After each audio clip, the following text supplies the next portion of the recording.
요한계시록 16장 7절 말씀입니다. 요한계시록 16장 7절.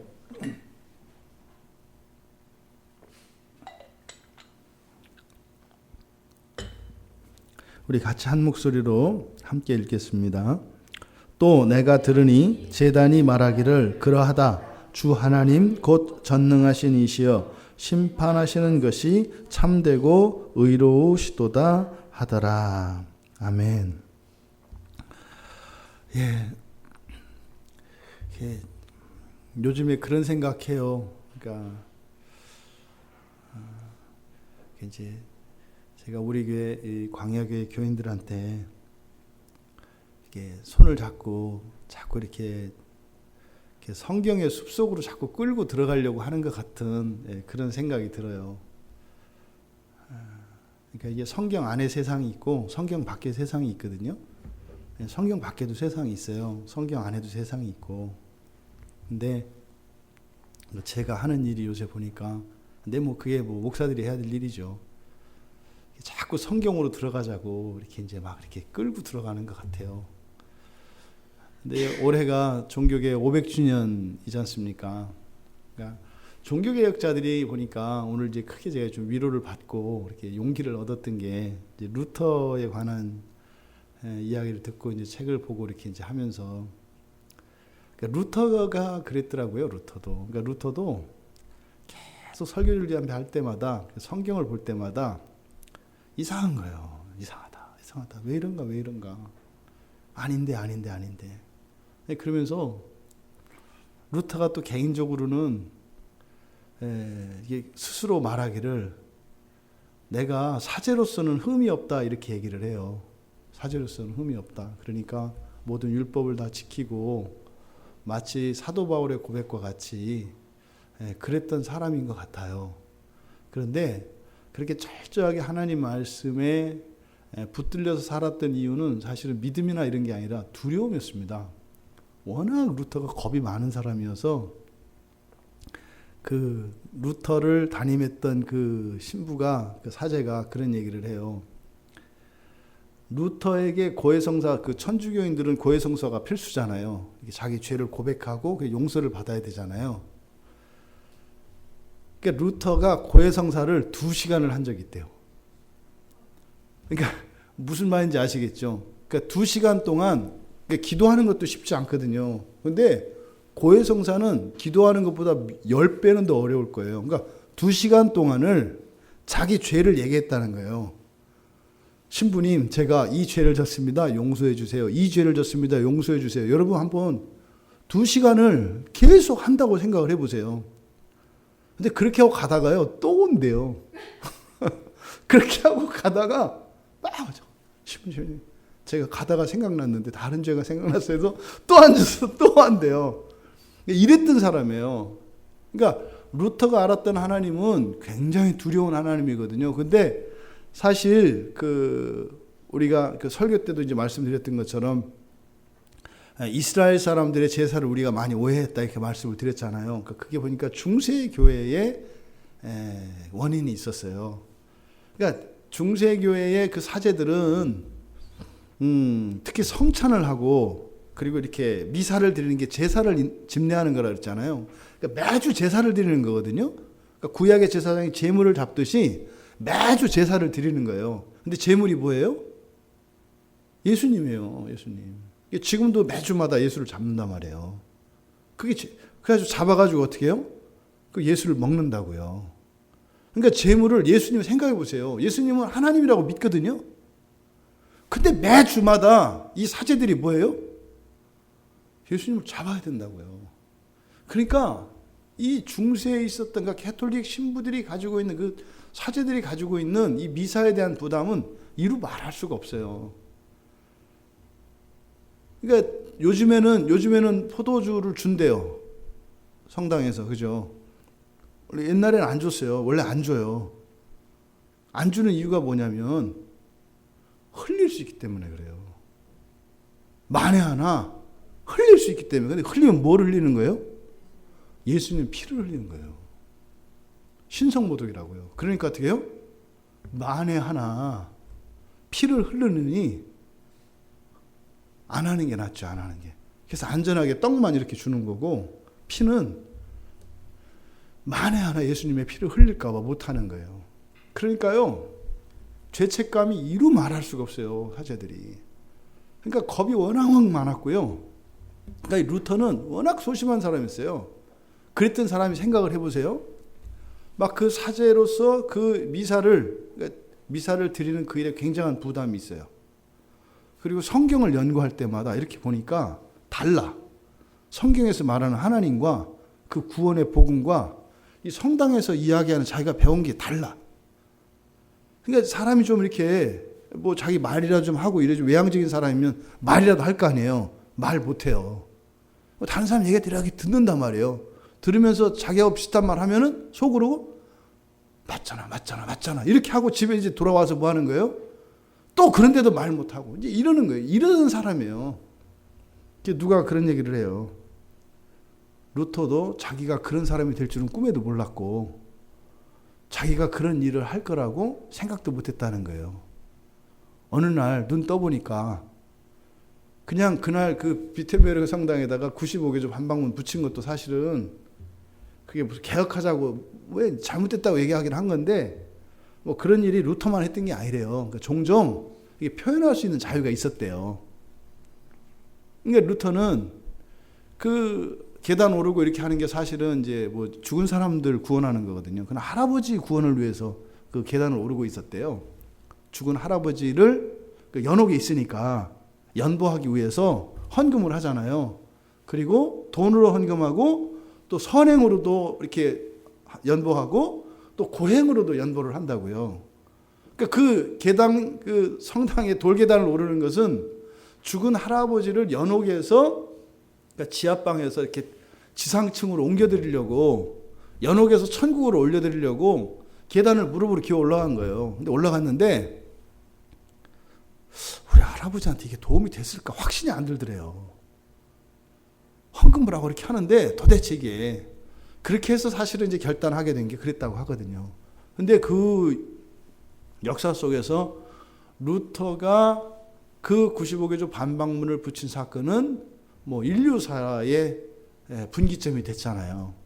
그러니까 루터 자신은 그런 사람이 아니에요. 이게 뭐 이렇게 막 위대한 영웅이거나 그러지 않아요. 대개는 전혀 그럴 만한 사람이라고 아니었던 사람들이 되게 그렇게 쓰임을 받아요. 전혀 예기치 못했던. 우리나라 평양대부흥도 마찬가지다 말이에요.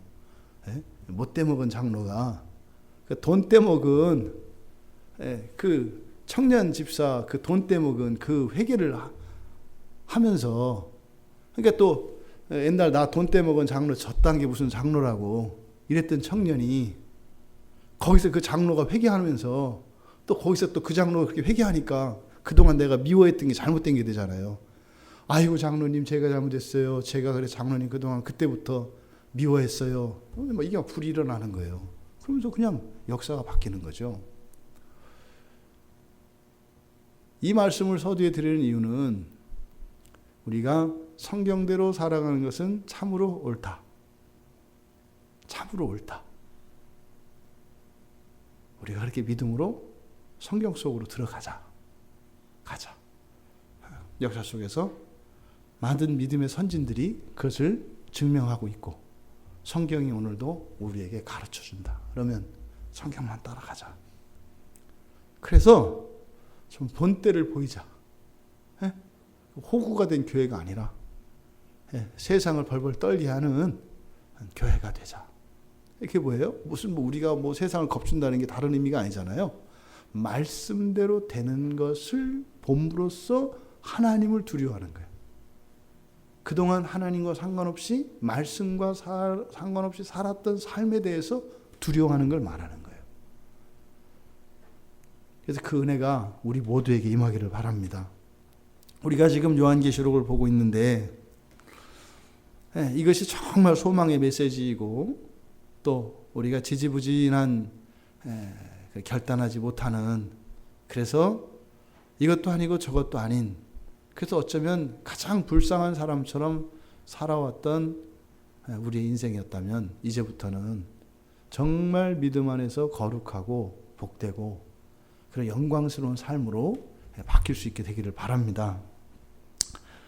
지금 세 번째 대접이 쏟아진 마지막 장면인데 5절에서 천사의 노래가 나왔어요. 천사가 이르되 이렇게 하면서 하나님에 대한 이야기 그리고 이 심판이 합당하다, 의롭다 이렇게 이제 말씀을 했어요. 그런데 지금 여기 7절에 보니까 7절에서는 누가 말을 해요? 제단이 말을 해요. 제단이. 또 내가 들으니 제단이 말하기를. 제단이 말한대요. 제단이. 제단이 뭐예요? 제단이라고 하는 것은 제물을 올려놓는 단 이런 뜻이에요. 그냥 그걸 줄여서 제단이라고 그래요. 그러니까 이 단어는 원래 제물이라는 말에서 파생된 단어예요. 그러니까 제물은 뭐죠?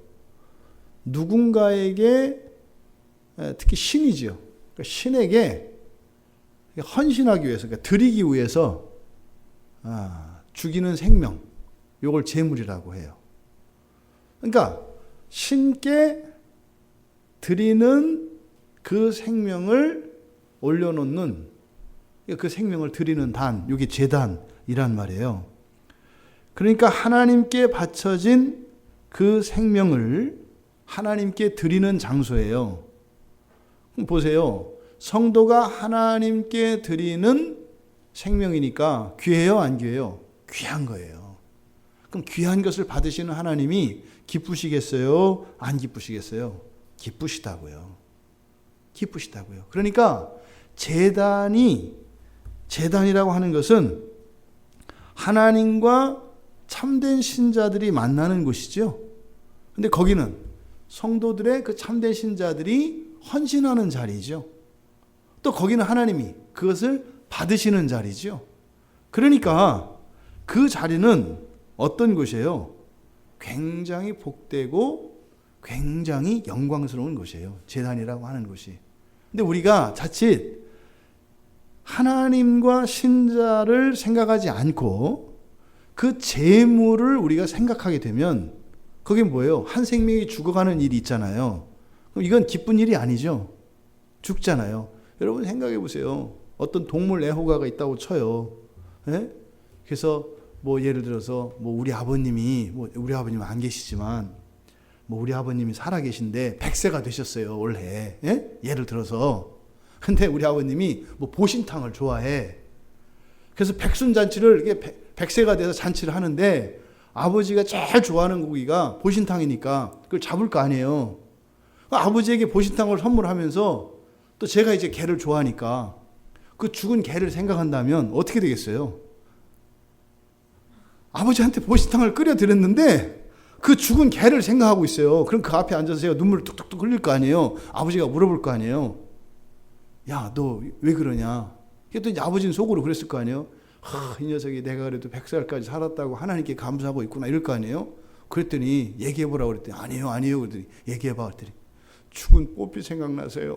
이러면은 아버지가 그 보신탕을 드시겠어요? 잔치판 다 깨지는 거죠. 그러니까 이게 제단이라고 하는 의미를 우리가 그동안 얼마나 우습게 생각을 했나 보라고요.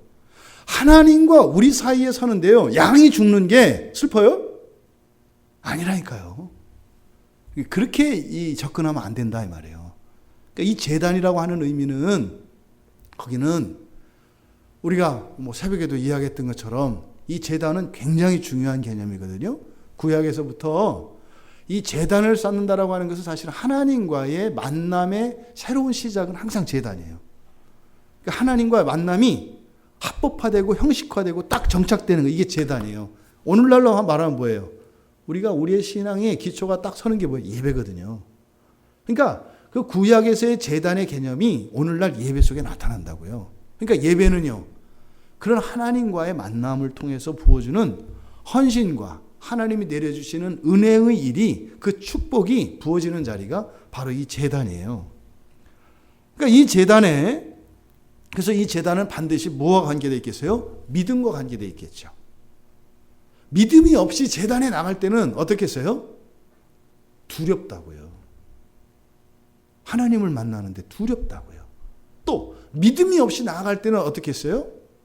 거기에서 일어나는 기쁨과 하나님으로부터 주어지는 은혜와 복들을 기대하지 못해요.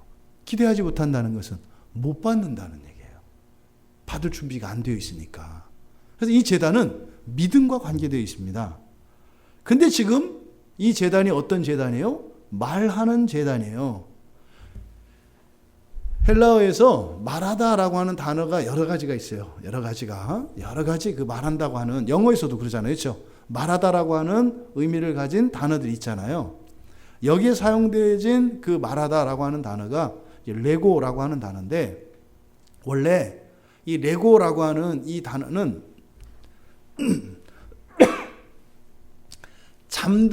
잠들다라고 하는 말에서 온 단어예요. 전혀 상관이 없는 것 같지 않으세요? 그러니까 잠이 드는 것과 말하는 게 무슨 상관이 있겠어요?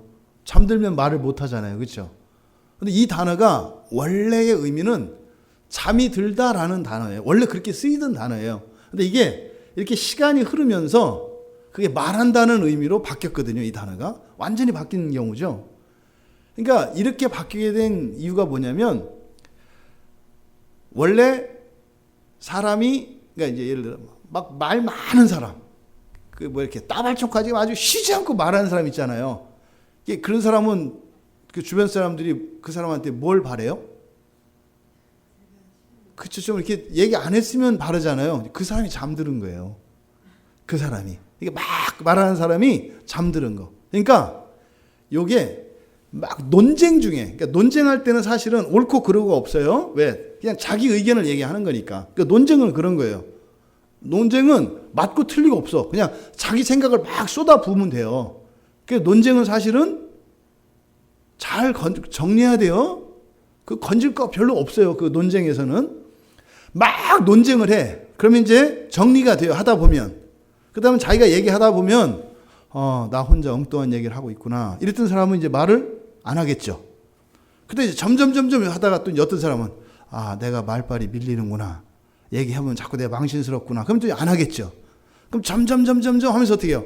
말하는 사람들의 숫자가 줄어들고, 그러면 이제 진짜로 결론에 다다르겠죠. 그래서 마지막에 다 정리된 말, 이게 말을 할 때 다른 사람들은 다 어떻게 했어요? 잠든 것처럼 조용하게 됐잖아요. 그래서 이 네고라고 하는 단어가 말한다라고 할 때 이 말의 의미는 사실은 뭐예요? 어떤 결론을 말하는 것. 그래서 참된 것을 말하는 것라고 하는 그런 의미가 들어있는 단어가 이 네고라고 하는 단어예요. 근데 제단이 말을 한대요. 그러니까 제단이 가지고 있는 의미와 요 말한다라고 하는 의미를 합쳤을 때 세례 요한이 제단이 말하는 걸 들었대요. 그러니까 그게 뭐겠어요? 아주 중요한 말, 그죠? 참된 말, 진리, 그것이라는 것을 여기서 암시하는 거죠. 그러니까 제단이 하는 말, 이것은 최종적인 결론이에요. 그리고 옳은 말이고 진리예요. 그런데 이것을 그냥 제단이 말했다 이렇게 해도 되는데 그렇게 하지 않고요. 이걸 현재 분사로 써요. 현재 분사는 뭐예요? 현재 의미니까, 그리고 분사니까 진행의 의미예요. 그러니까 계속 항구적인 효력, 계속 말하고 있는 걸 나타낸다고요. 그러니까 뭐예요? 참으로 그것이 지금 이 제단이 말하는 뒤에 있는 내용, 이것이 참으로 뭐라는 거예요? 영원한 진리구나, 맞는 거구나, 그리고 최종적인 결론이구나.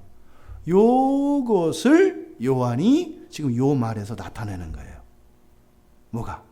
제단이 말하기를 이라고 하는 요 단어를, 요 말을 할 때 사용된 단어들과 문법을 통해서 그걸 말했다 이 말이에요. 그러니까 뒤에 있는 내용이 어떻다는 거예요? 굉장히 중요한 건데 요한한테는요 이게 다 깨진 거예요.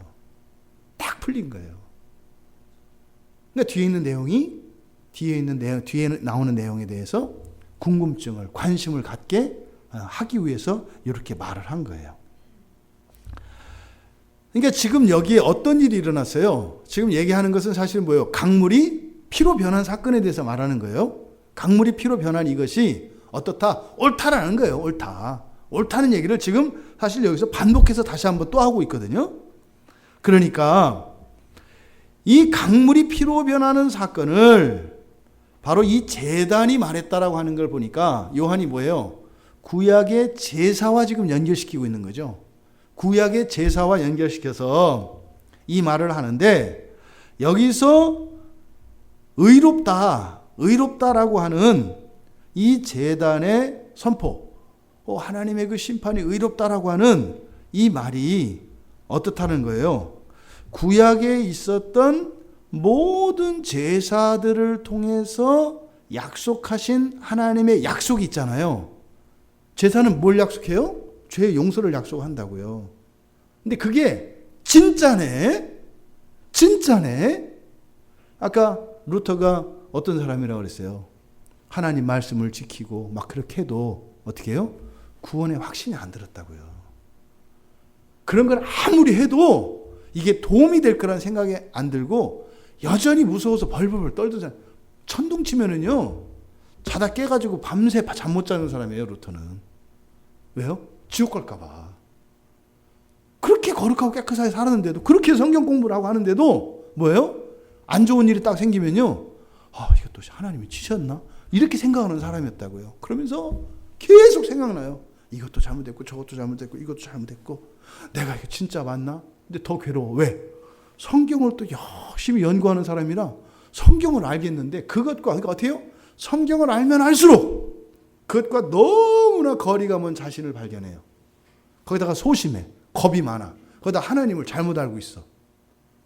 그러니까 죽을 수도 없고 살 수도 없이 살았던 사람이에요. 지금 근데 세례 요한도 그런 게 있었던 거죠. 뭐가? 구약의 백성들에게 있었던 이런 제사의 효과들과 이런 것들이 참으로 이스라엘 백성이, 여러분 그런 생각 안 하세요? 유대인들이 확실하게 구원 받았어요, 안 받았어요? 예수님 오시기 전까지. 오시기 전까지는 구원 받았다는 증거가 없어요. 나라도 망하고 망해버렸잖아요. 그럼 그런 생각 안 해보세요? 유대인들도 버림받았는데 여러분은 버림받지 않을까요? 무슨 배짱이에요? 아니, 유대인도 버림받았는데 이방인인 우리가 버림받지 않을 거라는 생각을 안 한다고요? 그건 생각 안 해본 거예요. 몇 배나 더 있어요. 왜? 성경은 분명히 가족관계를 통해서 얘기를 하거든요. 여러분들이 내 자식을 버리는 일이 쉽겠어요? 아니면 우리 회사 직원을 버리는 일이 쉽겠어요? 당연하죠. 또 옆집 그 휴가 가면서 맡겨놓은 옆집 애를 갖다 죽이겠어요? 내 아들을 죽이겠어요? 미안하지만 옆집 애를 죽인다고요. 내 아들 못 죽여요. 보세요. 유대인도 버렸는데 이방인인 우리 버리는 거는요. 이게 있는 거예요. 요한도 마찬가지예요. 왜? 이스라엘 역사를 보면은 하나님한테 버림받고 거절당한 적이 많아요. 이게 끝나지 않을 것 같다 이 말이에요. 그러니까 이 불안감이 사라지질 않아요. 또 나를 보니까 그래. 나를 보니까 뭐 별것도 아닌 그거 가지고 그걸 못 태어나서 평생 거기에 매여 가지고 또 실수하고 아닌 것 같단 말이에요. 또 그러잖아요. 이게 구원받으면 또 이게 나타난다며. 나타나긴 나타나. 근데 안 나타나는 이거 뭐냐 이 말이에요. 이게 있는 거예요. 누구나 다 있어요. 그리스도인들에게는. 세례 요한도 마찬가지예요. 그런데 지금 세례 요한은 여기 모은 거겠어요. 그러니까 여기서 뭘 받은 거예요? 맞네. 진짜네. 그럼 요한이 진짜로 한 건 뭐겠어요? 예수 그리스도의 십자가 사건이 확실한 거다라는 것을 여기서 확신하는 거예요. 이야, 예수의 피가 진짜 그런 거네. 지금 구약의 제사를 떠올리면서 구약의 제사와 예수 그리스도의 십자가 사건을 지금 동시에 강물의 물이 피로 변한 사건을 통해서 구약의 제사의 제단과 십자가에서 죽으셨던 예수 그리스도의 이 죄를 정화하기 위해서 일어났던 그 하나님의 약속인 제사, 이것을 여기서 떠올리면서 참으로 그것이 옳다, 참으로 그것이 그렇다라고 하는 것을 깨닫게 된 것을 말한다. 그것을 이야기하고 싶었다. 그러면은요, 과거에 요한의 고민은 있단 말이에요. 그 사도들은 요한에게 형제였어요. 그 죽음에 대한 기억이 있단 말이에요. 순교당한. 그게 다 풀릴까요? 잘 안 풀려요. 잘 안 풀려요. 예, 주를 위해서 죽었으니까 영광스러운 건 맞아. 근데 형제의 입장으로서 여러분 주변에 정말 아주 신앙생활 잘 하다가요, 기가 막히게 아주 기가 막힐 정도로 비참하고 불쌍한 삶을 살다가 세상을 떠난 사람이 주변에 있다면 말은 그러죠. 천국의 상이 클 거야. 뒤에 생략한 바는 뭐예요? 지상에서는 매우 불행했지. 이게 있다 말이에요. 근데 성경은 그렇게 얘기 안 하거든요. 천국에서는 복받고 이 세상 그렇게 얘기 안 해요. 똑같다고 하거든요. 그러니까 왜요? 이해가 안 되니까. 이해가 안 되니까. 그러니까 요한도 그랬던 거예요. 근데 지금 비로소 그게 해결이 됐다고요. 누가? 사도 요한이 90살에 돼서. 여러분들이 여러분의 구원의 확신을 믿고 참으로 예수 그리스도를 말미암아 얻은 구원이 확실하다라고 하는 이게요. 사도인 요한도 90살 돼서 가지게 된 거라니까요. 이게 그렇게 가져지는 게 아니에요. 종교개혁을 일으켰던 그 위대한 스스로 사제로서 내가 흠이 하나도 없다고 이야기했던 루터도 벌벌 떨었던 게 구원의 확신이에요. 예수의 피가 내 죄를 사했다고 하는 이게 안 들었다고요. 그러니까 그게 얼마나 놀라운 일이에요. 이게 사실은 우리의 신앙의 계승 속에서 우리의 자손된 우리들에게 주어진 선조들로 말미암는 복이에요. 이게 만약에 우리가 500년 전에 태어났다면 여러분들 면죄부 사고 또 사고 했을 거예요. 사고 나서 사기 전에 생각 안 났던 죄가 생각나서 500원어치만 더 주시면 안 될까 이랬을 가능성이 많아요. 예? 지금 이 시대에 태어났으니까 이게 와닿지 않는 거죠. 요한이 지금 여기서 느끼고 있는 것은 예수 그리스도의 피가 어떻게 하고 있구나? 계속해서 정화하고 있구나. 지금 이 순간도 예수 그리스도가 나의 모든 죄를 씻어주시고 있구나. 현재적으로도 그런 일이 일어나고 있는 걸 여러분 믿으십니까?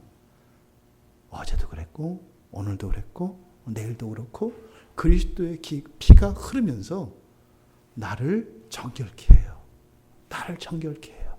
그러니까 지금의 요대로가 아니라 영원의 관점에서 내가 완전히 거룩하게 되어질 것을 요한은 깨닫게 된 거예요.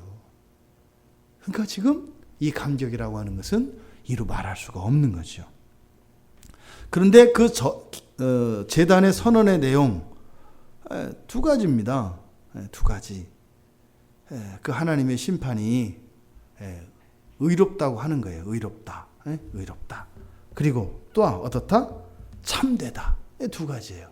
그런데 여기서 한 가지 더 이야기하고 있는 것은 하나님에 대한 계시를 말하고 있어요.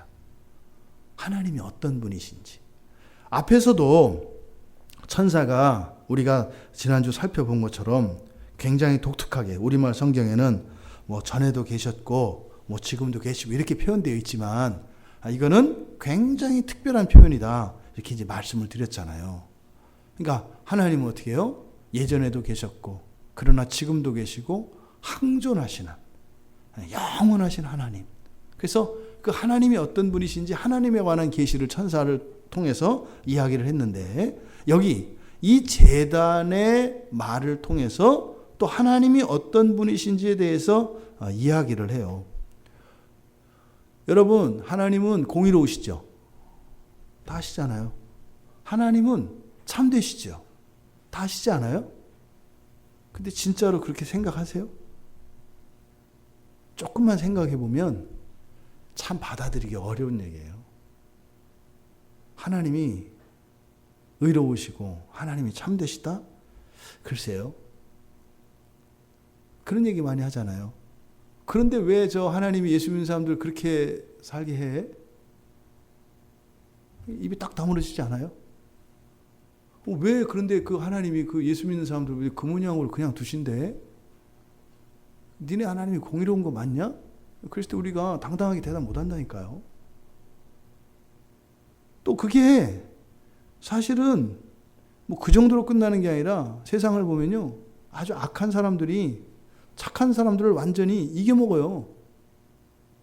막 이용하 갖고 놀잖아요. 또 착한 사람들 와서 혼자 집에 와서 울잖아요. 그죠? 그 앞에 넷넷 이러고 또 뒤에 와서 그러다 또 자기보다 약한 사람이나 이런 사람한테 또 다 쏟아붓잖아요.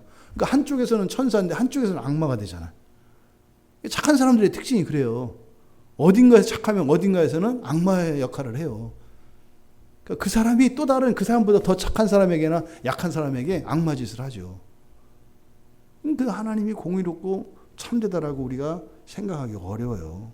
또 실제로 세상에서 사는 거 생각해 보세요. 하나님 말씀대로 살면 돼요? 적당히 약간 물을 좀 타야 이게 간이 맞아요. 적당히. 그래서 좀 사람도 적당히 좀 속이기도 하고 표시 안 나게 타협도 좀 하고 이래야 맞는 것 같다 이 말이에요. 그게 무슨 하나님이 공의로워요. 그런데 이거는 요한의 생각도 우리와 다르지 않았을 겁니다. 그런데 제단에서 그 말씀이 들려온 거예요. 하나님의 심판은 참되시다. 하나님의 심판은 의로우시다. 사실은 이것 요한이 아직 확신하지 못하는 거예요. 그런데 앞서 말씀드렸죠. 제단에서 그런 말이 들려왔다라고 하는 이 말은 요한이 깨달음을 정리하는 것인데 이때 이 제단에서 들려온 그 말씀을 듣고 요단은 어떻게 돼요? 확신하게 된 거예요. 그 뭐겠어요? 이스라엘의 역사와 구약 성경의 모든 사건들과 자신의 인생 속에서 이해할 수 없고 사실은 참고 있었던 이런 모든 것들이 해결된 것을 의미한다 이 말이에요. 여러분 중요한 것은 이거예요. 이 말씀이 우리에게 믿어지고 이것이 나의 말씀이 되지 않습니까? 그럼 끝난 거예요. 믿음을 잃지 마시기 바랍니다. 요한도 90에 성공했네요. 90의 요한도 확실한 믿음 안에 이뤘어요. 믿음을 이루었어요. 믿음을 잃지 말고 확신 안에 거할 수 있는 우리 모두 되기 바랍니다.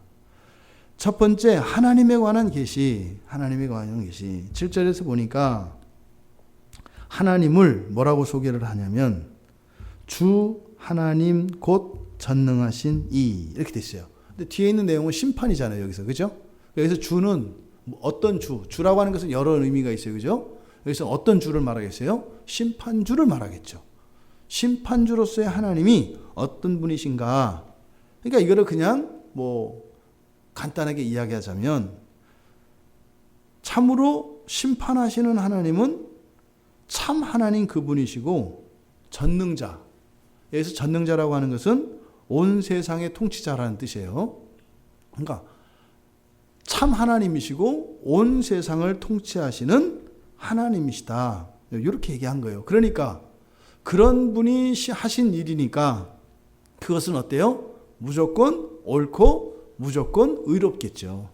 그러니까 이 요한이 하나님의 심판이 의롭고 참되다고 하는 그것의 근거가 바로 하나님이 어떤 분이신지를 알게 되었을 때 그것이 이해되어지고 믿어지고 확신하게 된 거예요. 그래서 결국은 우리들이 사실은 신앙과 우리 인생에 대한 가장 중요한 차이점 이게 뭐냐면 하나님에 대한 지식의 분량이에요. 구약에요. 구약부터 보면 하나님 얘기거든요. 하나님에 대한 이야기를 나중에 이제 한번 우리가 살펴볼 기회가 있을 건데 지금 이 자리에 계신 여러분들의 하나님이 다 달라요. 섬기는 하나님은 같은데 개인들에게 경험되는 하나님은 다르다고요. 그게 구약 성경에서 여러 가지 이름으로 나오죠. 엘로힘, 엘샤다이, 처바우트 해서 여러 가지 이름들이 있잖아요. 사람마다 자기의 하나님에 대한 이해가 달라요. 구약에 나오는 이 모든 하나님을 다 합치면 뭐가 될까요? 구약에 나오는 하나님 있잖아요. 다 합쳐. 다 합쳐. 그러니까 무슨 말이냐면 구약에 나왔던 모든 사람들이 알았던 하나님에 관한 지식들 중에서 진짜 바른 지식들, 이거를 다 합쳐. 그럼 뭐가 될까요? 예수가 되는 거예요. 예수가 되는 거예요. 그게. 구약에는. 그러니까 그 전까지는, 예수를 알기 전까지는 하나님에 관한 지식들이 온전해요, 불완전해요? 불완전해요. 불완전해요. 여호와의 이름을 맨 처음에 알게 된 게 누구예요? 여호와 또는 야훼라고 하는 이 이름을 알게 된 게 맨 처음 누구예요? 아담 이후에 모세예요, 모세. 그렇죠? 근데 그 이전에 하나님의 이름을 사람들이 불렀을까요, 안 불렀을까요? 그러니까 몰랐으니까 안 불렀을 거 아니에요. 근데 성경에 여호와 이름을 불렀다는 얘기가 나올까요, 안 나올까요? 네, 나와요. 아브라함도 불렀고요, 이삭도 불렀고요, 셋도 불렀고요, 다 불렀어요. 그죠? 이미 알고 있었는데 몰랐잖아요, 그죠? 이런 일이 일어나요. 알고 있었는데 몰랐어. 이게 뭐냐고. 그러니까 여호와라고 하는 이름은 모세에 대해서 알려졌는데 그 이전에 다 성경에 뭐라고 그래요? 하나님의 이름을 불렀다고 한다니까요. 근데 그 이름이 아니었다 이렇게 얘기를 해요. 무슨 말이에요? 하나님에 대한 지식과 이해가 어떻다? 다르다는 거예요. 그래서 자기마다 하나님을 부르는 이름이 다 달라. 그러니까 이름은 뭐예요? 존재에 대한 이해가 다르다는 거예요. 아이고 하나님이 하나님과 우리의 하나님이 같아요, 틀려요? 다르다 이 말이에요. 그래서 여호와의 이름이라고 하는 것이 만 명이 교회에 앉아 있잖아요. 그 사람들이 예수를 빼고 하나님을 생각하면 다 달라요. 같은 게 뭐예요? 예수 하나만 같은 거예요. 예수 하나만. 여기에서만 다 같아질 수 있고 만날 수 있는 거예요. 그러니까 우리들이 하나님에 대해서 가지고 있는 이해가 부족해요. 근데 어디에 이르러야 비로소 완성이 되는 거예요? 예수. 근데 예수는 보세요. 어린 아이로 오셨죠. 그렇죠. 사람으로, 인자로 오셨잖아요. 그리고 구세주가 되셨죠. 우리를 구원하시는 거죠. 그리고 속죄양이 되셨죠. 또 부활하셨잖아요. 부활해서 소망주가 되셨죠. 다 알았어요, 우리가? 아직 안 끝났죠. 언제 알아요? 재림하셔서 재림주로 오시고 심판주로 오실 때 우리가 비로소 예수를 다 알아요. 그러니까 우리가 예수님에 대한 이해가 예수님의 재림에 대한 이해나 생각이 없이는 우리가 사실은 예수님을 제대로 아는 거예요, 모르는 거예요? 모르는 거예요. 그 말은 우리가 예수의 재림과 종말을 생각하지 않고 예수 얘기하고 이런저런 한다고 했을 때 우리는 뭐예요? 구약의 백성들이 제각각 자기 마음대로 불렀던 그것과 다르지 않다 이 말이에요. 그러니까 예수를 바로 아는 것이 하나님을 바로 아는 거예요. 근데 지금 요한이 바로 참 하나님 그분이시고 전능자다라고 하는 것은 뭐겠어요? 사실은 예수님에 대한 완전한 지식을 알게 된 걸 말하는 거예요. 결국에는. 그러니까 예수님이 어떤 분이신지를 완전히 비로소 알게 되는 거예요. 그렇게 예수님이 특별히 사랑했고 예수님을 따라왔던, 그리고 예수님이 세상 천국에 가시고 난 뒤도 건 5, 60년을 이렇게 그냥 사도로서 섬기며 살았던 요한도 비로소 예수님을 요때 안 거라고요. 그러니 우리가 예수님을 안다고 하는 게 조심할 일이죠. 예수는 생각보다 더 무한하세요. 예수는 생각보다 많이 깊으세요. 여러분들이 책 한 5,000권 읽었다 그래서 아는 게 아니라 그냥 옷자락에 실밥 하나 이렇게 한 거예요. 그러니까 우리가 신앙생활 좀 했다고 뭐 안다 이 생각이 얼마나 우스꽝스러운 거니까. 비로소 지금 예수를 알았다는 거예요. 누가? 요한이. 여러분, 바로 5절에서 전에도 계셨고 지금도 계신 거룩하시니 라고 했던, 이거는 뭐라 그랬어요? 이 세상이 있기 전에도 계셨고, 그죠? 또 지금도 계시고, 또 이미 존재하시지만, 그런데 또 그렇게 그냥 존재하시기만 하는 것이 아니라 그 거룩함과 숭고함이 탁월해서 죄가 더럽힐 수 없는 탁월하신 이 세상의 모든 존재들과 완전히 구별되시는 그 하나님이신 것을 앞에서 이야기했잖아요. 그러니까 지금 여기서는 바로 참으로 그 하나님이 참 하나님이시며 만유의 통치자시다라고 하는 것을 다시 한번 제단의 선언을 들으면서 확신하게 된 것입니다. 그러니까요, 이 세상에 얼마나 거짓된 정보들이 많고 정말 허울만 신이라고 불리는 그런 인간의 사고와 사상들과 이런 것들이 얼마나 많아요. 그 가운데서 우리가 예수를 믿고 예수를 따라간다는 일이, 이것이 얼마나 복되고 영광스럽고 특별한 은혜인가 하는 것을 요한은 얘기하는데, 여러분들도 똑같을 거라고 생각을 합니다. 믿음은 잘 안 들긴 해요. 근데 그렇게 되기를 바라요. 그렇게 되기를 바라요. 그래서 이 말을 써놓은 거죠. 이건 뭐겠어요? 야, 내가 미리 이걸 알았더라면, 이런 거죠. 내가 이거 좀 먼저 알았더라면, 이거죠. 이거. 하나님께로 인도하시는 분은 오직 예수 그리스도 한 분이십니다.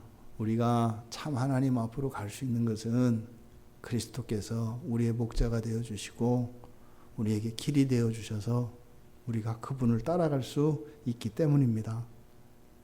그래서 우리는 예수 그리스도 이름 앞에 무릎 꿇지 않을 수가 없는 거예요.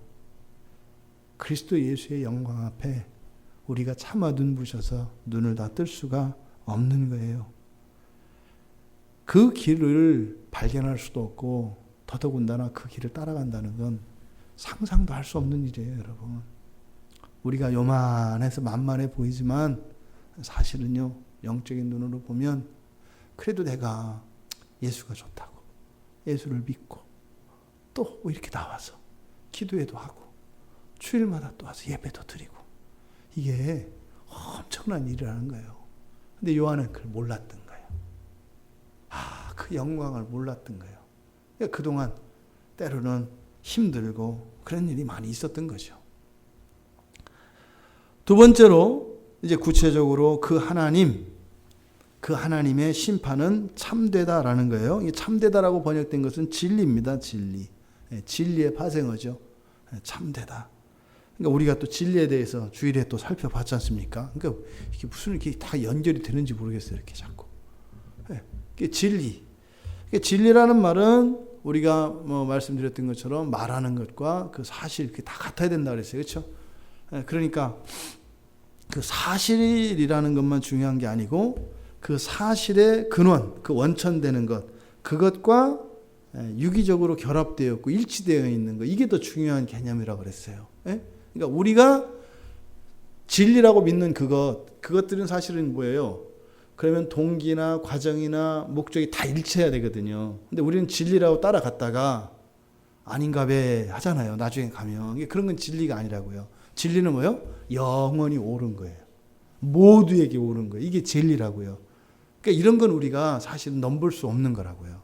그러니까 여기서 참되다라는 게 그런 의미거든요. 그러니까 여기서 그 하나님의 심판이 참되다라고 했을 때 시간적 개념으로는 뭐겠어요?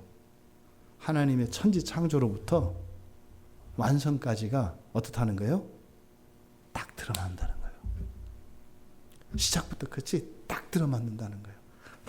하나도 아기가 이렇게 어긋나지도 않고 딱 들어맞는다 이 말이에요. 이게 하나님의 심판이 참되시다라고 이야기하는 거예요. 그러니까 개인적으로는 뭐겠어요?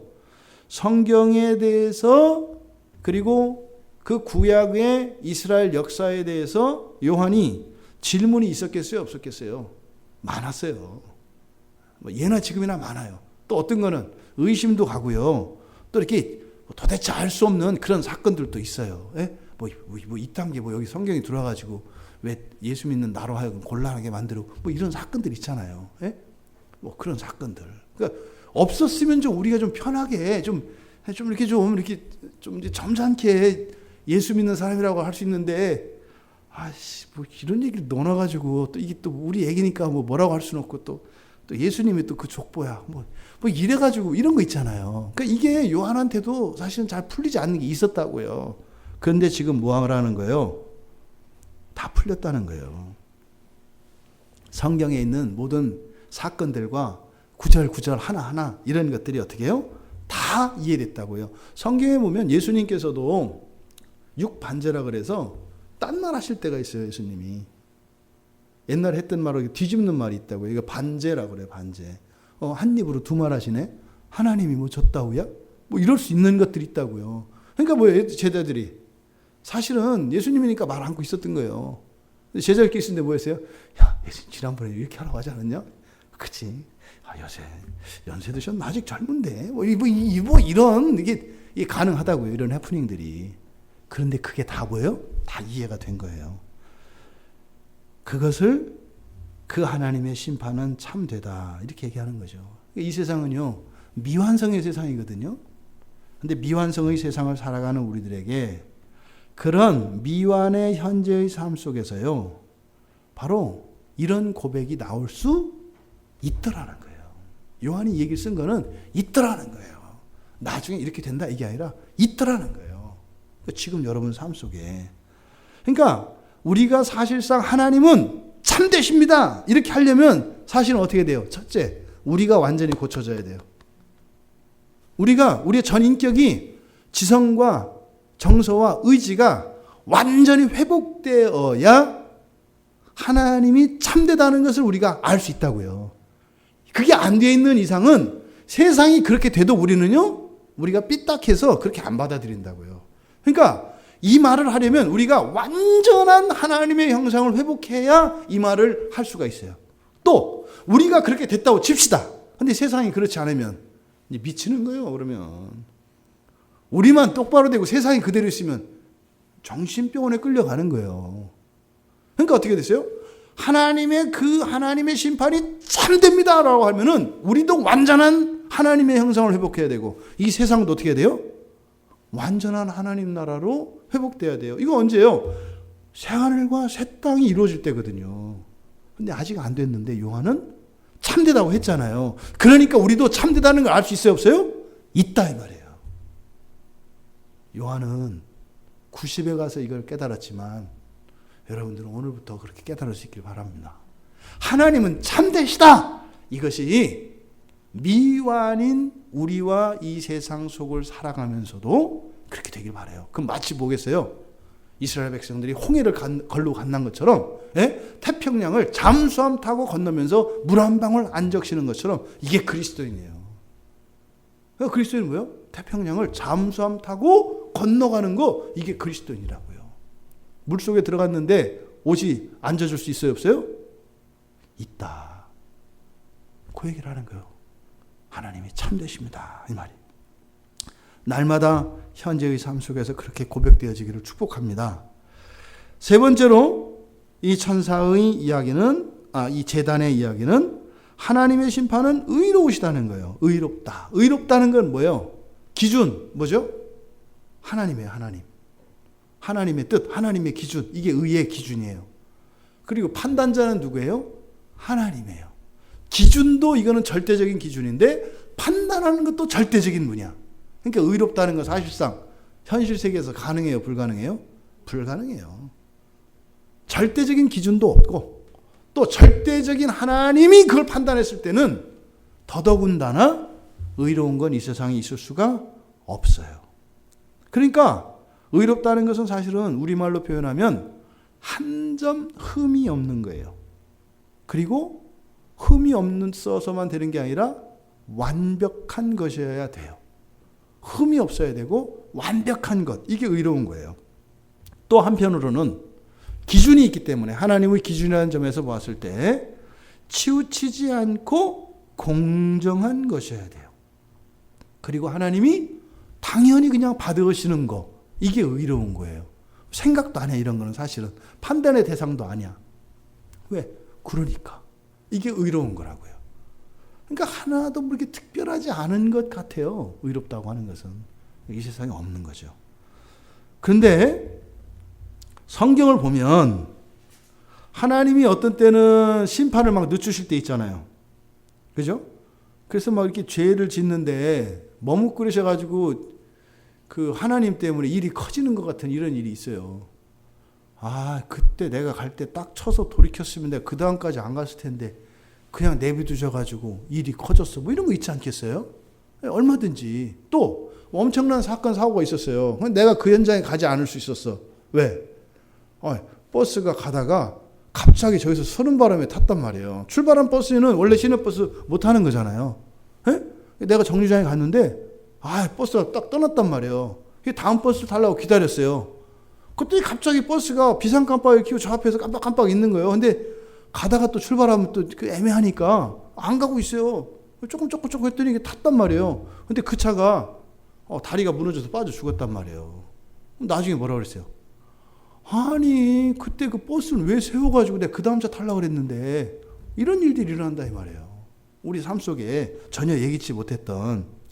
그러니까 사실은 우리가 이 세상을 살아갈 때 보면은요, 하나님이 그렇게 의로운 분으로, 그러니까 하나님이 하시는 일들이 그렇게 의롭게 여겨지지 않아요. 솔직하게 얘기하자고요. 솔직하게.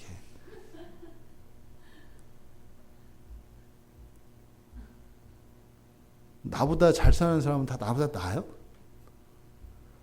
이럴 때는 약간 이제 분이 나지만 사실은 그러면 나보다 어렵게 사는 사람이 나보다 못해요? 그것도 아니죠. 그죠? 의롭다라고 보기에는 이 세상에 일어난 일들이 그렇게 받아들여지지 않아요. 출애굽기 32장 보면은 성경을 한번 우리가 잠깐 살펴보자고요.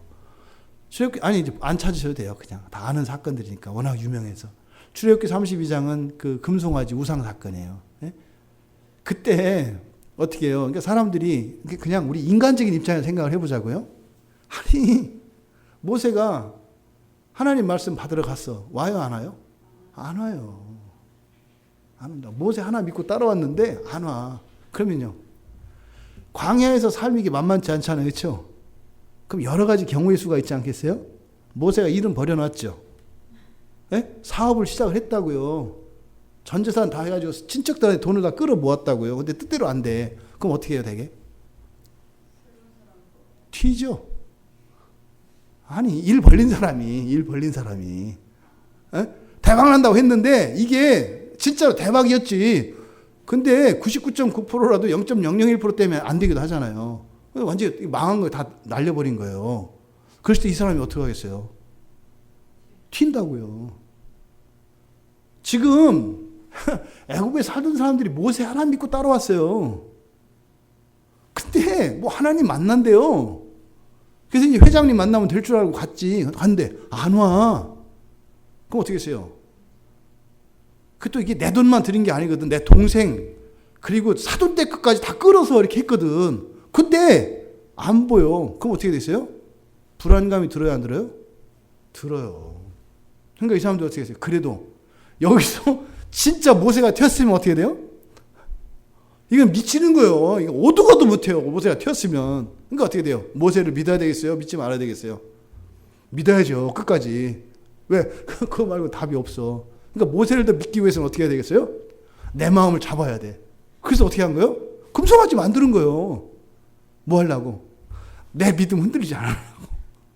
끝까지 믿으려고 한 거예요. 근데 하나님이 어떻게 해요? 막 죽여요.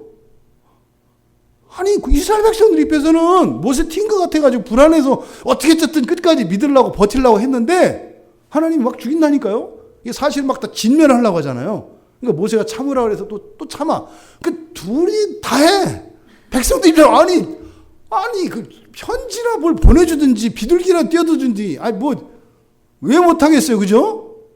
애들이 막 이렇게 막 불안해하면 하늘에서 애들아 나하고 얘기 주니까 걱정하지 마. 뭐 이렇게 니들 거 절대로 원금 이자 보장한다. 뭐 이렇게 해주면 백성들이 안 불안하잖아요. 둘이 조용히 있다가 와서 또 그랬다고 우리는 버티려고 했는데 이걸 또 다 죽인대? 그때 또 모세가 또 딱 말리는 신호이지. 너 때문에 그런 건데, 그들이 뭐 다는 안 죽이고 조금만 죽일게요. 좀 죽였단 말이에요. 그러다가 장사 지내고 떠나요. 심판이 의로워요? 잘 이렇게 안 받아들인다니까요. 여러분들이 착해서 그래, 착해서. 또 민수기 12장 가면은 모세가 사고 치잖아요. 아프리카 여자하고 결혼하잖아요. 흑인 여자하고 모세가 이제 흑인 여자하고 결혼한다고요. 그러면 누나된 입장에서 동생이 그 시커먼 인간 같지도 않은 그 원숭이 같은 여자를 데려다가, 그거를 데려왔으니 미리암이 그걸 좋아하겠어요? 더더군다나 지금 선지자예요, 모세는. 근데 지금 네가 여기서 지금 깜둥이 데려다가, 아이고 이거 이게 이제 인종 차별적인 언어인데 일부러 제가 비하하는 발언을 쓰는 거예요. 네가 어떻게 그런 깜둥이를 데려다가 지금 이거 결혼하고 지금 네 정신이야, 이게 제 정신이야? 이런 말 할 수 있어요, 없어요? 있어요. 좋은 말이라니까요. 아니 누나 입장에서 동생 정신 차리라고 한 말이에요. 근데 어떻게 해요? 하나님 오시더니 문둥병 걸리게 해요. 아니 흑인하고 결혼한 쟤는 내비두고 그걸 버릇고치려고 하는 나한테 문둥병을 줘요, 하나님이. 쥐어야 의로우냐? 하나님이? 약간 끌어오르지, 그지? 이게 정상인 거예요, 이게. 좀 더 가볼까요? 민수기 25장 가면은 그 이스라엘 백성들의 이방인 여인들과 음행한 사건이 나와요. 그때 이제 비느하스가 이제 팔자 고친 사건이죠. 창들과 한번 성질 부렸다가 팔자 폈지, 비느하스가. 그때 아니 이방 여자들하고 음행했어요. 그럼 부인할 수 없어. 음행했어. 그랬다고 24,000명을 죽여요? 아니 이방 여자하고 이렇게 간음하고 이렇게 했다고 24,000명을 죽이냐니까요? 하나님이 그랬어요, 하나님이. 우리가 아침에 그 사무엘하 봤잖아요. 다윗이 범죄해서 얼마나 죽어요? 7만 명 죽어요. 7만 명. 3일 만에 전염병 들어가지고 다윗이 잘못했다고 이스라엘 백성한테 전염병 들어가지고 3일 만에 7만 명을 죽여. 7만 명의 통곡 소리가 지하에서 들려요. 열왕기하 2장에 가면은 진짜 잔인한 사건 나와요. 열왕기하 2장은 뭐냐면 엘리사가 대머리거든요. 그러니까 우리나라 이렇게 보면은 그 달마대사 비슷하게 생겼던 것 같아요, 엘리사가. 그 철없는 애들이 놀렸어요, 대머리라고. 야, 웃긴다, 대머리다, 막 이렇게, 야, 절루가 대머리야, 막 이렇게 했단 말이에요. 그랬더니 어떻게 했어요? 숲 속에서 암사자가 나와가지고요, 찢어 죽여요. 그 어린 영혼들을, 그 어린 영혼 40명을 사자가 막 찢어 주겠다는 건 처참하게 죽인 거예요. 하나님을 의롭다 하기가 어려워요. 이게 구약만 그러냐? 신약에서 대표적인 사건이 아나니와 삽비라 부부, 그죠? 사도행전 5장에 나오는. 이 사람들 어떻게 했어요? 전 재산 팔았어요. 전 재산 팔아서 하나님께 다 드렸어요. 근데 드리려다 보니까 뭐예요? 아이고, 우리의 이거 등록금 생각 안 한 거예요. 이게 다음 학기 등록금 생각 안 하고 다 드린 거예요. 그래서 어떻게 했어요? 아나니와 삽비라가 우리 아들 내년도 이제 마지막 학기인데 그 학기 학자금을 빼놨어요. 그랬다고 어떻게 해요? 그 자리에서 죽여요. 그 자리에서 죽여요. 안 해도 그 자리에서 죽이잖아요, 그죠? 그러면 반대로 생각해 보자고요. 바울이 어떤 사람이에요? 바울은 예수 믿는 사람들을 박해하고 막 죽이던 사람이에요. 근데 바울은 어떻게 했어요? 안 죽여. 안 죽이는 정도가 아니라 사도로 삼아. 그럼 완전히 가장 대박난 사람 아니에요, 예수 믿고. 그럼 아나니와 삽비라는 뭐고 바울이냐고. 그러니까 뭐예요? 그래서 여러분 공부 열심히 하셔야 되고 최고의 학벌이 중요한 것이고 열심히 살았기 때문에 그런 겁니다. 문제 이렇게 나가는 말이 안 되죠. 그러니까 이런 것들이 사실은 성경 안에 하나님은 의로우십니다 라고 우리가 개운하게 말할 수 없는 사건들이 있어요. 성경 안에. 솔직해지자고 말씀을 드리는 거예요. 저도 한 건데 여러분들도 별로 다르지 않을 거예요. 그렇지 않다니까. 마음 편히 하세요. 두려워하지 말고 이 시간에 그냥 다 터놓고 얘기해도 되는 시간이니까. 제단이 그런 거라 그랬잖아요. 그러니까 그게 잘 안 되는 거예요. 그러니까 우리가 진심으로 하나님의 심판이 이렇게 진짜 의롭다라고 말하기가 사실상은 불가능한 거예요. 의롭습니다. 참되십니다. 이렇게 하는 것이 현실적으로는 불가능해요. 그러니까 요한도 그렇게 살았어요. 근데 요한이 왜 이야기를 해요? 가능하더라. 가능하더라. 이 차이는 어마어마하게 크더라. 여기서 하나님의 심판이 참되다라고 하는 의미는 인생과 역사에 대한 모든 오해와 불신이 완전히 사라질 수 있다는 것을 가르쳐줘요. 여기서 오해는 우리의 잘못된 오해만이 아니에요. 우리가 옳다고 생각하는데 우리가 힘들어하고 불쾌하게 생각하는 이 모든 것들을 다 말하는 거예요. 또 하나님의 심판이 의롭다라고 하는 의미는 뭐예요? 하나님에 대한 그리고 하나님이 하신 일들에 대한 이 세상 역사 속에 또 내 인생 안에 일어났던 그런 일들로 인하여 하나님에게 대해서 가졌던 반감과 원망과 불신앙. 내 뜻대로가 아니라 자기 뜻대로만 한다고 하는. 그래서 사실은 하나님을 따라가는 게 꼭 나에게 좋은 것만은 아닐 수도 있다고 하는. 이걸 지금 불신앙이라고 얘기하는 거예요. 이런 모든 것들을 다 극복할 수 있다라고 하는 것을 요한이 가르쳐 준 거예요. 그것을 누리면서 살았더라면 그렇게 살 수 있었는데 그렇게 살지 못했다. 이것을 우리에게 가르쳐 주고 있다는 것입니다. 오늘 우리는 요한을 통해서 또 하나의 소망을 발견했습니다. 우리의 됨됨이가 어떠하고 우리의 믿음의 분량이 어떠하고 또 지금까지 살아왔던 우리의 삶이 어떠하고 삶의 형편이 어떻고 또 이 세상이 어떤지는 몰라도 하나님의 심판은 참되고 의롭다고 하는 이것이 현재의 이런 불완전한 세상 속에서 살아가는 우리 그리스도인들에게 일어나고 있고 일어났다라는 거예요. 뭐가? 하나님이 참되시고 의롭다고 하는 그 일이 그게 뭐예요? 예수를 우리가 알고 예수를 믿게 된 거예요. 우리가 예수를 믿는다고 하는 그 의미, 그것은 곧 예수를 아는 일이겠고 그 믿음을 가졌을 때 뭐라는 거예요? 이 세상 모든 일들이 참되고 의롭다는 것을 깨닫게 된다고 하는 놀라운 진리를 우리에게 소망으로 주고 있습니다. 이거는요, 나중에 된대요. 미래에 된 게 소망이라고 했잖아요. 근데 이게 단지 소망일 뿐만 아니라 어떻게 해요? 현재적으로 그것을 누릴 수 있다. 이렇게 이야기하고 있습니다.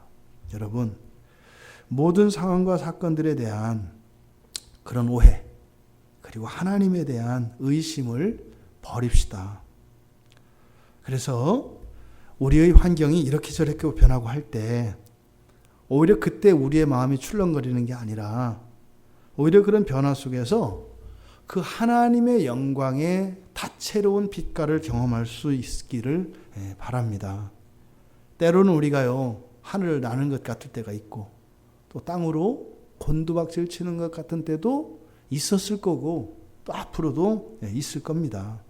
하지만 그럴지라도 하나님으로 기뻐할 수만 있다면 우리 주 예수 그리스도와 함께 가는 그 길이 무엇인지 우리가 알고 그렇게 갈 수 있다면 기쁨과 눈물이 함께 하지만 언제나 영원한 감동이 있는 그런 삶을 살 수 있을 것입니다. 요한의 간절한 소원은 그겁니다. 나는 누리지 못했던 그것을 후대의 그리스도인들이 누리며 살아가기를 바란다는 거예요.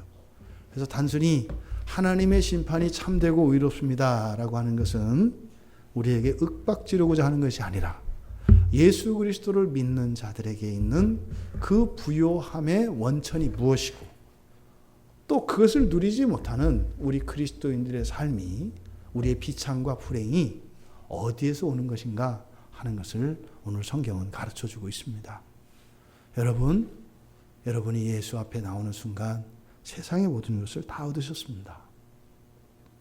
오늘 이 말씀이 여러분들에게 소망이 되고 그래서 정말 우리 주 예수 그리스도를 더 사랑하고 더 닮아갈 수 있는 그런 기회가 되었기를 주님의 이름으로 축원합니다. 말씀을 생각하며 우리 같이 잠시 기도하겠습니다. 하나님, 참으로 하나님의 심판은 참되고 의로우십니다 라고 하는 이것이 그저 지식적으로 그리고 입술로 고백되는 것이 아니라 우리의 전인격적으로 그리고 우리의 삶으로 고백될 수 있기를 원합니다.